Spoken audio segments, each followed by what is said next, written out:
प्रणाम, बड़ी बहस देख रहे हैं आप। मैं हूं आपके साथ मधुरा सक्सेना। भारत में कोरोना का कहर बढ़ता दिख रहा है। देश के 3 राज्यों में कोरोना के नए मामले सबसे ज्यादा देखे जा रहे हैं। इसमें गुजरात में 89%, हरियाणा में 50% और दिल्ली में 26% तक मामले बढ़े हैं।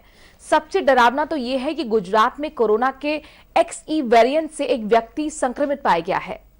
मामले को देखकर कहा जा रहा है कि चौथी लहर संभावना है, चौथी लहर आने वाली है। चीन के बढ़ते हुए केंद्र सरकार ने राज्यों को चेतावनी जारी कर दी है। भारत में रोजाना आने वाले कोरोना मामले की बात करें तो 11 अप्रैल को कोरोना के 861 नए आए थे। कई राज्यों में कोरोना केस तेजी से बढ़ रहे हैं, राज्यों में केस दिख नहीं रहे हैं। ऐसे में जानकारी ये कहती है और जानकार ये भी मानते हैं कि हालात बहुत खराब हो सकते हैं, क्योंकि हो सकता है निकल के ना आ रही हो। गुजरात, हरियाणा और दिल्ली में कोरोना के वीकली मामले में उछाल देखा गया है। राजधानी में 4 से 10 अप्रैल के बीच कोरोना के 943 मामले सामने आए हैं। पिछले सप्ताह के मुकाबले 26% ज्यादा है। पिछले सप्ताह दिल्ली में महज 751 मामले सामने आए थे। दिल्ली में कोरोना टेस्टिंग भी कम कर दी गई है। इसके बाद भी मामलों में है। ऐसे में उत्तर प्रदेश और पड़ोसी राज्यों को खतरा है जो दिल्ली से सटे हुए हैं। केंद्रीय स्वास्थ्य सचिव ने राज्यों को चिट्ठी लिखकर अलर्ट रहने के लिए और संक्रमण दर बढ़ने के कारणों का पता लगाने के निर्देश दिए हैं। कोरोना की चौथी लहर के बढ़ते खतरे पर हम आज बड़ी बहस कर रहे हैं।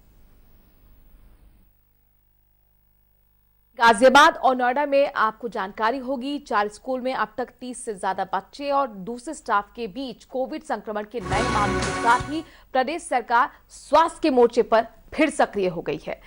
पिछली सरकार में कोविड से निपटने के लिए बनाए गए सीएम की अध्यक्षता वाली कार्यदल टीम 9 फिर से सक्रिय हो गई है।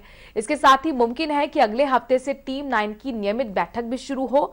डिप्टी सीएम ब्रजेश पाठक ने कहा है कि पिछली बार वो मंत्री थे, कोविड को लेकर उन्होंने लखनऊ में कई तरह की लापरवाहियां देखी थी। इस बीच गाजियाबाद, नोएडा के स्कूलों में बढ़ते कोविड मामलों को देखते हुए कई स्कूलों को बंद भी किया गया। नोएडा में कोविड संक्रमण के 50 से ज्यादा केसेस हैं। यहां के सेक्टर 40 स्थित खेतान पब्लिक स्कूल में काफी संख्या में स्कूल के बच्चे और अध्यापक कोरोना पॉजिटिव हुए हैं। अलग अलग कक्षाओं के 13 बच्चे और 3 टीचर्स कोरोना पॉजिटिव पाए गए हैं। कुल 16 लोग कोरोना संक्रमित होने से स्कूल में हड़कंप मच गया। एहतियात के तौर पर स्कूल को बंद कर दिया गया है। गाजियाबाद के वैशाली स्थित KR मंगलम स्कूल के 3 बच्चे कोरोना पॉजिटिव पाए गए, जिसके बाद स्कूल 2 दिन तक बंद रखा गया। 3 छात्रों के पॉजिटिव होने की जानकारी मिलने के बाद स्कूल प्रशासन ने एहतियातन 2 दिनों के लिए स्कूल बंद करा दिया।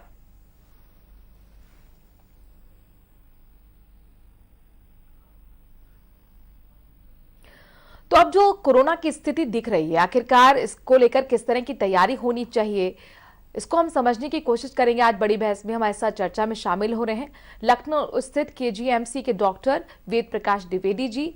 लखनऊ स्थित सारा समय यूपी उत्तराखंड के हमारे साथ हमारी संवाददाता अलहमरा खान भी जुड़ गई हैं। आप दोनों का बहुत बहुत स्वागत। सबसे पहले वेद प्रकाश द्विवेदी जी, आपका मैं रुख करूंगी, क्योंकि जाहिर तौर पर आज का टॉपिक जो है वो सीधे आम लोगों से जुड़ा हुआ है और जो हमने 3 वेव अब तक देखी है उसमें जाहिर तौर पर ऐसे जख्मी कई परिवारों को मिले जिनको भर पाना काफी मुश्किल है। अब जो चौथी लहर की आशंका जताई जा रही है, क्या आप मानेंगे जो इस वक्त स्थिति बनी हुई है, जो केसेस आ रहे हैं, जो संख्या आ रही है, क्या चौथी लहर वाकई अब आने वाली है? क्या ये शुरुआत हो गई है? हाँ बिल्कुल, देखिए ये बहुत महत्वपूर्ण है कि जिस तरह से जनवरी में यूके में ये जो वेरिएंट है, जो XE वेरिएंट जी, ये देखने को मिला था और WHO ने यह कहा था कि ये सब अब तक का सबसे तेजी से स्प्रेड होने वाला वायरस साबित हो सकता है।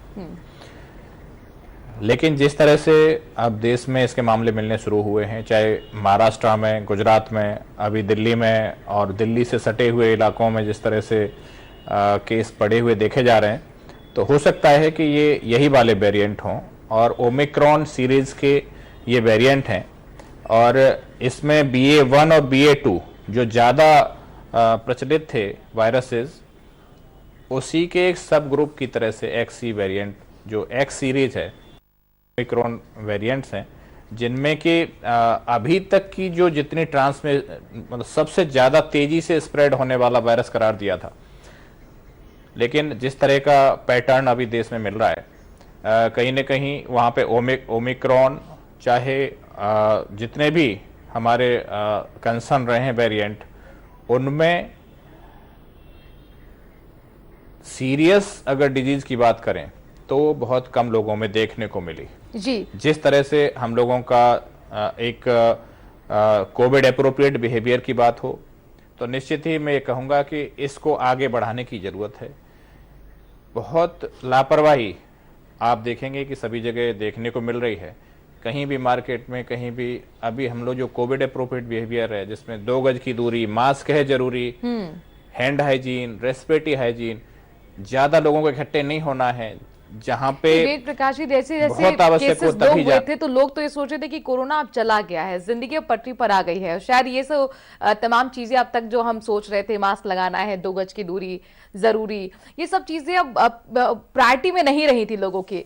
तो अब चूंकि क्या तरीका है, एक्सी जो वेरिएंट की हम चर्चा कर रहे हैं, वो उसकी इंटेंसिटी क्या है, कितना बड़ा खतरा है, ये समझूंगी मैं आपसे। अब आप मौजूद हैं यूपी में, जिस तरीके की लहर को संभाला गया था, खासतौर पर सेकेंड वेव, जाहिर तौर पर डब्ल्यूएचओ ने भी उसकी तारीफ की थी, लेकिन जो चौथी लहर इस वक्त क्या तैयारी ब्रिजेश पाठक वो इसके टीम 9 कितनी एक्टिव दिख रही है, उसकी क्या तैयारी?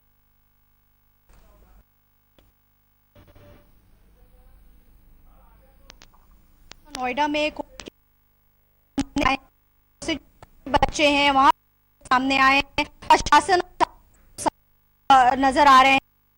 योगी आदित्यनाथ ने टीम और दिशा निर्देश भी दिए हैं। उन्होंने कहा है जो भी कदम उठाए जाए वो कोविड की रोकथाम के लिए कदम उठाए जाए। देखिए जिस तरीके से जिंदगी एक बार फिर से पटरी पर आ गई थी, लोगों ने अनमास्क कर दिया, गायब हो गए, सोशल डिस्टेंसिंग गायब हो गई थी। अब आप देखिए पब्लिक गैदरिंग है, लोग पब्लिक गैदरिंग जाने लगे थे क्योंकि सारी चीजें खुद प्रशासन की तरफ से छूट दे दी गई। ऐसे में स्कूल फुल स्ट्रेंथ में स्कूल बच्चे आ रहे थे।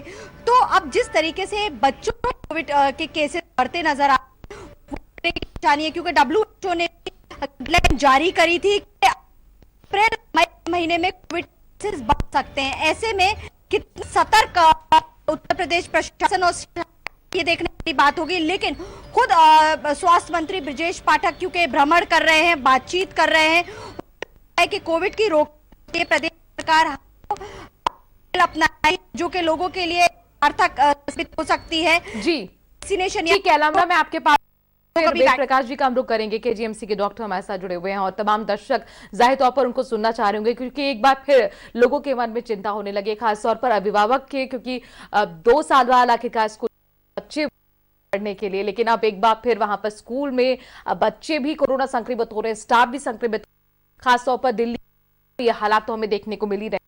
एक प्रकार थर्ड जो ओमिक्रॉन वेरिएंट था, वो था तो हाईली कंटेजियस, इसकी आप जागरूक कर सके।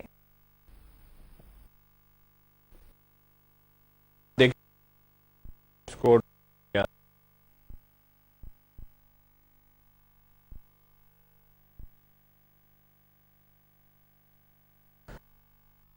जिस तरह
ऐसे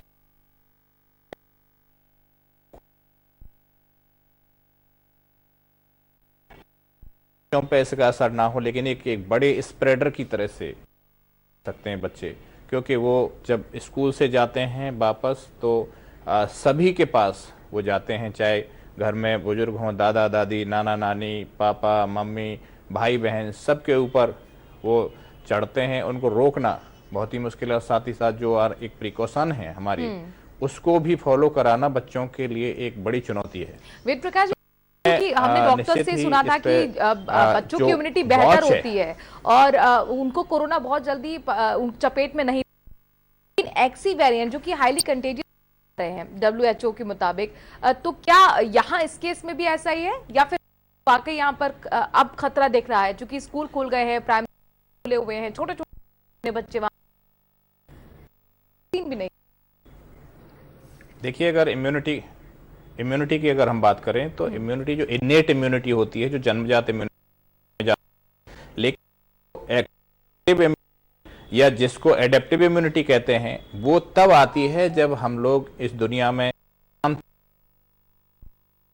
केमिकल्स इससे दो चार होता है, जब शरीर साथ देता है तब ये है।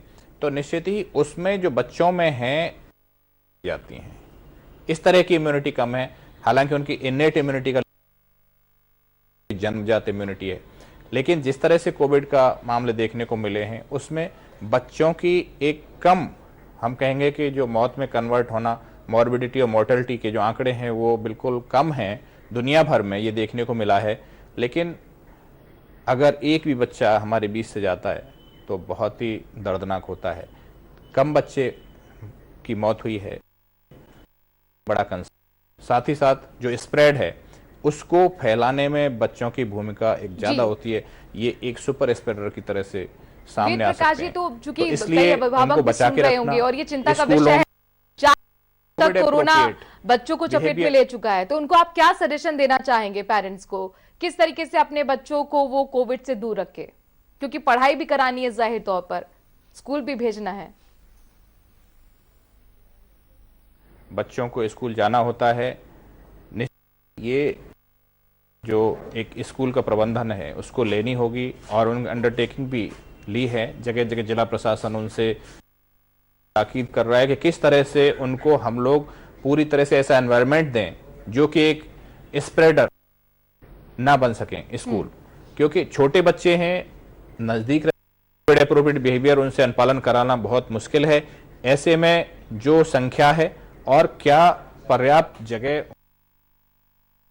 भी एक पार्टी इवेल्युएशन, या मैं कहूंगा कि इसकी स्क्रूटनी या ऑडिट बहुत ही ज़्यादा ध्यान देना होगा हमें बच्चों पर, क्योंकि उनके लिए अभी वैक्सीन के लिए जो वैक्सीन आनी है उस पर लगातार तेजी से काम हो रहा है। बहुत जल्दी ये देखेंगे कि जिस तरह से 12 से 18 साल के बच्चों के लिए वैक्सीन उपलब्ध हुई है, ऐसे ही छोटे बच्चों के लिए वैक्सीन बहुत जल्दी उपलब्ध होगी। लेकिन तब तक जो मास्क है यही वैक्सीन है। मास्क, 2 गज की दूरी जरूरी, हैंड हाइजीन, ज्यादा लोगों को इकट्ठे नहीं होना है, ये हमारी यूनिवर्सल प्रिकॉशंस है, इनको लगातार चलते रहना चाहिए। जैसे ही हमें अवसर मिले, पहला अवसर, तभी वैक्सीनेट कराना चाहिए। और एक प्रिकॉशन डोज के लिए, बूस्टर डोज के लिए, उनको जैसे ही उनका अवसर आए तत्काल उनको लगवानी चाहिए। तो मैं ये कहूंगा कि मास्क, वैक्सीन, इससे हम एक बड़ी वेव को भी मात दे सकते हैं। भारत देश ने दिखाया 130 हमारे वेद प्रकाश जी कह रहे हैं, हमारे डॉक्टर कह रहे हैं तैयार आप हैं, एक मास्क और एक वैक्सीन का साथ कोविड से लड़ने के लिए यही है आपके पास। अलहमरा, चूंकि तीसरी वेव आ चुकी है, चौथी वेव अब आहट जिस तरह की दिखने को मिल रही है, खासतौर पे एनसीआर में बहुत तेजी से ये आंकड़े बढ़ रहे हैं। जो 4 स्कूल हैं वो कोविड के चपेट में आ चुके हैं। तो ऐसे में खासतौर पर बच्चों के लिए, उनकी सुरक्षा के लिए सरकार क्या सोच रही है?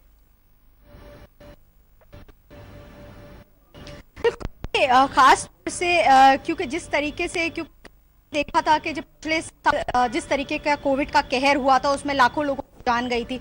ऐसे में प्रिकॉशनरी मेजर लेना बहुत ज्यादा जरूरी है। खुद कर रहे हैं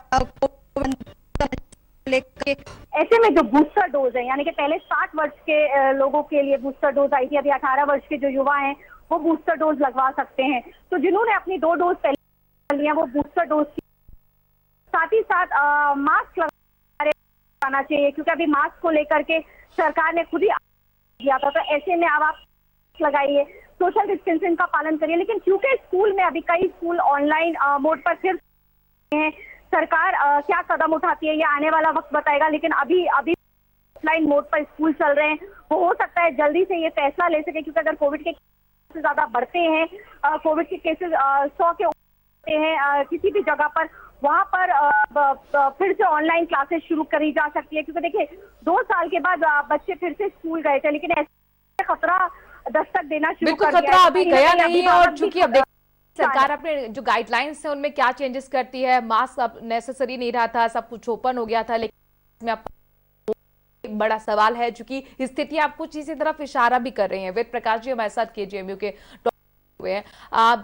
वेद प्रकाश जी, हम दर्शक सुन रहे हैं और सबके जहन में अब यही कि क्या चौथी लहर आहट दे रही है, क्या चौथी लहर आने वाली है, उसके लिए खुद कैसे कर रहे हैं, अपने घर में जो बुजुर्ग हैं, जो बच्चे हैं, स्कूल जाते हैं, उनको कैसे प्रिपेयर, अगर आप उन्हें टिप्स दे सकें अपनी इम्यूनिटी को कैसे बूस्ट वो कर सकते हैं।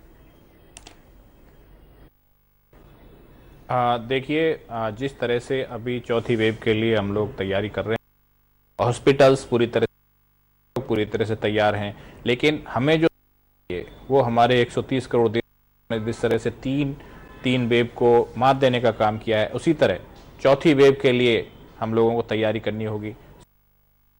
कोविड अप्रोप्रिएट बिहेवियर, जिसमें 2 गज की दूरी, मास्क है जरूरी, हैंड हाइजीन, रेस्पिरेटरी हाइजीन, और ज़्यादा लोगों को जहां ज़रूरत नहीं है वहां पे नहीं जाना है, ज़्यादा लोगों में इकट्ठे नहीं होना है, जहां भी रह रहे हैं वहां पर जो एक वेंटिलेशन की व्यवस्था है वहां पे हवादार कमरे होने चाहिए। अगर मिलना है तो खुले में मिलें, अगर आप बंद कमरे में मिल, खिड़की दरवाजे खुले होने चाहिए, और यदि कहीं AC में मिल रहे हैं तो कहीं एग्जॉस्ट चलते रहना चाहिए। इन तमाम बातों पे हम लोग अगर ध्यान देंगे तो निश्चित ही कम समय में भारत कोविड को मात दे करके एक नया इतिहास लिखने का काम किया है। जी वेद प्रकाश जी, डाइट को लेकर आप क्या सजेशन देंगे?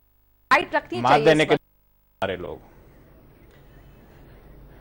मैं ये कहूंगा कि डाइट के लिए एक एक करके चीजों को बताना मुश्किल, लेकिन मैं कह सकता हूं कि 5 रंग अगर आपकी थाली में उपलब्ध हैं, 5 रंग बराबर मात्रा में नेचुरल कलर्स अगर मौजूद हैं तो सब जाती हैं। इसलिए अगर आप फ्रूट खा रहे हैं तो 4 तरह के अलग अलग रंग के 4 फ्रूट खाएं, माने एक जैसे 4 न खाएं। इस तरह की कोशिश हम लोगों को करनी चाहिए, इसमें सबकी पूर्ति हो जाएगी। साथ ही साथ हमारे जो विटामिन C हैं, विटामिन D हैं, जिसमें धूप लेना आवश्यक होता है। विटामिन D के लिए सप्लीमेंट्स भी हैं, विटामिन C के लिए भी सप्लीमेंट हैं, साथ ही साथ जो खट्टे फल हैं उनमें सब में पाया जाता है। बाकी जो प्रिकॉशंस हैं, जिसमें भरपूर नींद लेना, बच्चों की नींद थोड़ी ज़्यादा होती है, 9-10 घंटे की होती है, उनको सोने देना चाहिए साथ में पूरी, और मेडिटेशन, योगा, एक्सरसाइज का शेड्यूल लगातार हम लोगों को बनाना चाहिए, और इंडोर एक्सरसाइज पर, इंडोर गेम्स पर इसमें जोर देने की बात है। इसी तरह का अगर जीवन शैली को हम लोग अपनाएंगे तो निश्चित ही जो इम्यूनिटी के लेवल में बेहतर होंगे। याद रहे कि जो हमारी वैक्सीन है वो, और मास्क भी एक वैक्सीन है, ये दोनों हथियार हम लोग साथ लेकर चलेंगे। ऐसी जीवन शैली की अपेक्षा करता हूं मैं सभी देशवासियों से। नहीं लगवाई है वो जाकर फौरन तैयारी के रजिस्टर साथ करें, वैक्सीन लगवाएं, और जिसने वैक्सीन लगवा ली है वो अपना बूस्टर डोज भी ले सकते हैं, क्योंकि यही वैक्सीन और मास्क है जो आपको कोविड से बचा सकते हैं। अलहमरा, चूंकि दिल्ली में एक हफ्ते में 26% जो केसेस हैं वो ज्यादा बढ़ जाते हैं, इतना बड़ा इजाफा इसे कहा जा सकता है। यूपी सटा हुआ दिल्ली से है, खतरा यूपी पर भी ऐसे में मंडरा रहा है, क्योंकि NCR तो चपेट में आ ही गया है, नोएडा में भी केसेस बहुत तेजी से बढ़ रहे हैं। ऐसे में बॉर्डर की निगरानी के लिए, बॉर्डर के लिए कुछ खास प्रिकॉशनरी कदम क्या सरकार उठा रही है, या इस चिंतन मंथन में इस विषय पर बातचीत हो रही है? बिल्कुल, देखिए आज इस तरीके से करी है और बैठक में दिशा निर्देश भी दिए हैं। लेकिन अभी जिस तरीके से दिल्ली और एनसीआर अब टच यानी कि गाजियाबाद, नोएडा और अब लखनऊ में 2 केसेस पाए, देखिए धीरे धीरे करके केसेस में इजाफा होता है, तो कई इस चीज को निगलेक्ट नहीं करना है, क्योंकि पिछले साल सभी ने देखा है भयावह रूप लिया था पिछले साल कोविड ने। तो ऐसे में प्रिकॉशंस अभी से लेने बहुत ज्यादा जरूरी हैं। देखिए जिस तरीके से डॉक्टर साहब ने कहा कि आप फ्रूट्स खाइए, वेजिटेबल खाइए, कहीं ना कहीं आपने देखा होगा क्योंकि समर का सीजन है, ऐसे में आप बंद कमरे से ज्यादा खुद में रहिए, कम में कहीं ना कहीं प्रिकॉशंस होने पड़ेंगे। मास्क जरूर लगा, मास्क देखिए सभी लोगों ने धीरे धीरे करके मास्क हटा दिए थे। सोशल डिस्टेंसिंग का पालन करना पड़ेगा, सैनिटाइज करने पड़ेंगे, तो फिर से वही प्रक्रिया अपनानी पड़ेगी जो हमने पहले अपनाई थी। शायद यही बचाव है और ये एक कि आप अपने आप बच सकते हैं। देखिए इलाकों में हो तो ना आया जाए, कहीं ना कहीं इस बिहेवियर को अपनाने की बहुत सख्त जरूरत है। और अभी फिलहाल बिल्कुल लाइफ में जो जरूरी चीजें थी उसमें मास्क ने भी जगह ले ली थी, सैनिटाइजर ने भी जगह ले ली थी, और उसको फिर से आपको अपनी लाइफ में जगह देनी होगी। ये जरूरी हो गया है क्योंकि चौथी वेव की आहट अब हमें देखने को मिल रही है और उसकी चपेट में नहीं आना है, तो इन चीजों को फिर से वापस अपनी लाइफस्टाइल में लेकर आना होगा। वेद प्रकाश जी, जो लोग 2 डोज ले चुके हैं वैक्सीन की, बूस्टर डोज कितने महीने बाद लेनी चाहिए, क्या आप सजेस्ट करेंगे? देखिए, इसमें जो अभी तक का तय किया गया है 9 महीने का फ़र्क होना चाहिए। जो पहली और दूसरी डोज लेने के बाद में जिनको लगभग 9 माह हो चुका है उन लोगों को ये डोज दी जा रही है। सबसे पहले जो प्राथमिकता है वो उन लोगों की है जो वल्नरेबल ग्रुप है, जिनमें डॉक्टर्स, नर्सिंग जो स्टाफ हैं, जो फ्रंट लाइन वर्कर्स हैं, जिनको मरीज़ की जो देखभाल है उसके लिए तैयार होना है वो, और साथ ही साथ जो मौत का आंकड़ा बढ़ाने वाले लोग हैं, जिनमें बुजुर्ग, बच्चे, माताएं, बहनें जो कि, और या फिर कोई बीमारी से ग्रसित लोग जिनमें शुगर की बीमारी, हाइपरटेंशन की बीमारी, हार्ट की बीमारियां, लिवर की बीमारियां, लंग्स की बीमारियां, टीबी, सीओपीडी, अस्थमा, ऐसे मरीज, और साथ ही साथ कोई जिनका कोई ऑर्गन ट्रांसप्लांट हुआ है, किडनी के मरीज हैं या कोई कैंसर के मरीज हैं, इस तरह के जो रोगी हैं इनको सबको बचा के रखने की आवश्यकता है। फिर से एक बार हम लोग ये कहेंगे कि जो युवा हैं जिन पे जिम्मेदारी है इकोनॉमी की और घर चलाने की, वो अपने आप को आइसोलेट कर लें, अपने आप को एक अलग कमरा बाहर कर लें और अपने आप को पॉजिटिव मान करके चलें कि बाहर से आ रहे हैं तो वेद प्रकाश आपने कहा कि 9 महीने का लोगों को, महिला जी गैप होना चाहिए वैक्सीन में। अच्छा, एक कंपनी की अगर हम 2 डोज ले चुके हैं और हम बूस्टर डोज लगवाने जा रहे हैं, तो क्या ये जरूरी है कि उसी कंपनी की हमें वैक्सीन लेनी है, दूसरी कंपनी की भी यूज की जा सकती है? देखिए, अभी तक का जो प्रोटोकॉल है वो यही है कि जिसकी आपने फर्स्ट और सेकंड डोज ली है उसी की थर्ड डोज लें। इसी तरह का प्रोटोकॉल अभी भारत सरकार ने रखा है, उसी का अनुपालन हम लोगों को करना है। साथ ही साथ कई तरह के जो मिक्स एंड मैच के भी कई जगह कोशिश की जा रही है कि अलग अलग कंपनीज की अलग अलग तरह से जो डेवलप की हुई जो वैक्सीन्स हैं उनको दिया जाए तो शायद ज़्यादा बड़ा स्पेक्ट्रम होगा। उसका डाटा इमर्ज होना बाकी है और हम लोग इसको देख रहे हैं। सरकार भी क्लोज वॉच कर रही है कि किस तरह से जो केसेस बढ़ते हैं उनका बिहेवियर कैसा होता है, स्प्रेड में भी और मौत के आंकड़े में किस तरह का इजाफा करते हैं, हॉस्पिटल्स में किस तरह के एडमिशन्स की बढ़ोतरी होती है। इन तमाम बातों पर लगातार सरकार नजर, अभी काम जो भी उस पर चल रहा है, एक्सपर्ट कमेटियां हैं उस पर लगातार अपना काम कर रहे हैं। चलिए, बहुत बहुत शुक्रिया वेद प्रकाश जी हमसे जुड़ने के लिए, अपना वक्त निकालने के लिए, और दर्शकों को फिर आपको होगा और अलहमरा वहां की जमीनी हकीकत हमें समझाने के लिए सरकार के शुक्रिया आपका भी। इसमें आज के लिए इतना ही। देखते रहिए सारा समय।